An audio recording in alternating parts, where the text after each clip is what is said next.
Rukun bid'ah itu ada 3. Jadi satu perbuatan disebut bid'ah bila terpenuhi 3 prinsip ini, 3 unsur ini.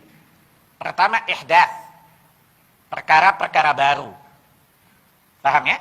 Berdasarkan hadits Nabi, man ahdatsa, siapa yang mengada-ada perkara baru, maka itu rukun yang pertama. Kalau rukun yang pertama ini, maka semua perkara baru, baik dalam urusan agama maupun di luar agama, masuk kategori ini. Paham ya? Akan tetapi rukun yang kedua telah membatasi kemutlakan hadis tadi, perkataan tadi. Yang kedua apa? Dalam urusan agama saja. Yaitu fi amrina hadza, dalam urusan agama kami ini. Sehingga kalau ada orang mengatakan, kalau memang ini bid'ah, handphone juga bid'ah. Jawab, hei Ustaz, ngerti bahasa Arab nggak sih? Paham? Karena Nabi telah membatasi ruang lingkup bid'ah dalam urusan agama saja. Paham? Maka rukun yang kedua, supaya gampang dipahami ya. Jadi rukun yang pertama adalah ihdaats, perkara baru.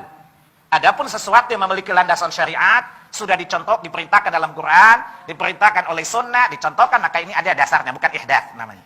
Paham ya? Kemudian yang kedua, fi amrina hadza, dalam urusan agama kami ini. Maka sesuatu yang perkara baru dalam bukan agama, tidak masuk ruang lingkup bid'ah. Jadi mobil nggak bid'ah. Lagian Nabi nggak diutus untuk desain mobil keles. Paham ya? Ya, jadi kalau antum mau cari mobil, pergilah ke Astra. Ya, itu urusan dunia. Antum a'lamu bi umuri dunyakum. Jelas ya? Jadi rukun yang kedua adalah dalam urusan agama. Jadi kalau ada antum dengar ceramah, ada orang mengatakan itu Wahabi suka bid'ah-bid'ahin orang. Ya, kalau emang bid'ah, loudspeaker juga bid'ah. Bilang bid, jangan asbun, asal bunyi. Antum berani nggak?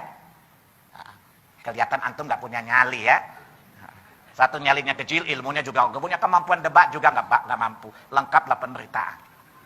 Satu nyali kecil, ilmunya cetek. Ketiga, kemampuan debatnya kurang, ya. Jadi udah nggak apa-apa, nggak usah debat. Lagian agama bukan untuk diperdebatkan ya.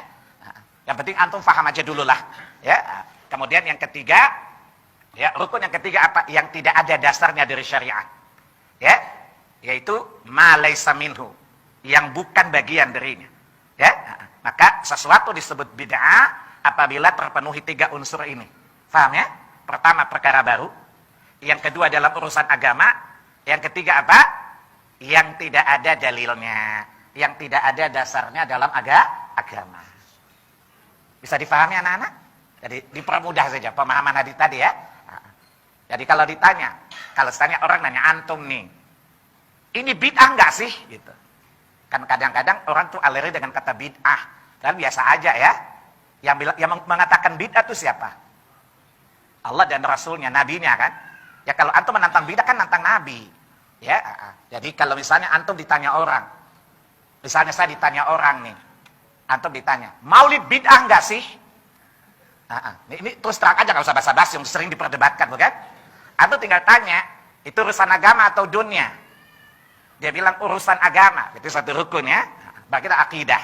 Yang kedua, ada dalilnya enggak? Enggak ada sih, berarti ada 2 rukun kan? Perkara baru atau lama? Baru, ya bid'ah. Kira-kira rumusnya gampang kan? Paham enggak? Jadi itu cara mudah menimbang sesuatu bid'ah atau tidak. Paham ya? Kalau bapak disodorkan, ini bid'ah enggak sih? Biasa yang nanya kan sering marah ya. Tapi santai aja bro. Ya, karena kita tidak boleh ikut-ikutan marah. Jawab aja, menurut antum itu urusan agama atau urusan dunia? Urusan agama, ada dalilnya enggak? Enggak sih. Berarti perkara baru enggak dalam agama? Iya sih, ya udah bid'ah. Bisa dipahami? Nah, cara neranginnya gampang saja.